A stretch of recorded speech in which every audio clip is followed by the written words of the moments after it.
இன்றைக்கி ஆன்மீகத்தில் அழியக்கூடிய மனிதனுக்கு மட்டும்தான் ஆன்மீகம் அப்படிங்கிறது அதிகமாக தேவைப்படுது. சிவ சிவ.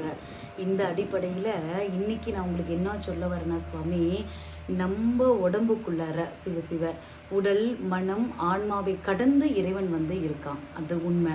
அந்த இறைவனை நம்ம பிடிக்கணும் அப்படின்னா நம்மள மாதிரியே எப்படி மனித கூட்டங்கள் இருக்கோ அவங்களை எல்லாமே நம்ம அந்த இறைவனாக பார்க்க ஆரம்பிக்கணும் சுவாமி. அவங்களுடைய உடல், அவங்களுடைய மனம், அவங்களுடைய ஆன்மாவுக்கு நாம் எப்படி இருக்கணும் அப்படின்னா அடிபணிந்து இருக்கும்போது அவங்க ஆன்மீகத்தை கற்றுப்பாங்க. ஆனால் இன்றைய காலகட்டத்தில் ஆன்மீகத்தில் இருக்கக்கூடிய போதிக்கக்கூடிய உயிர்கள் எல்லாம் ஆணவத்தோடு வளம் வரும்போது நம்மளை சுற்றி இருக்கக்கூடிய உயிர்கள் எப்படி அந்த ஆன்மீகத்துக்குள்ளே வரும் அப்படிங்கிறது என்னுடைய கேள்வி. நீங்கள் சிந்திச்சு பார்த்துக்கோங்க.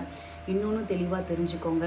உயிருக்குயிராக நம்மளை சுற்றி யார் இருந்தாலும் நம்ம இறந்ததுக்கு அப்புறம் நம்ம கூட நமக்காக வரக்கூடிய ஒரு உயிர் நம்ம ஆன்மா தான். சிவாய நம.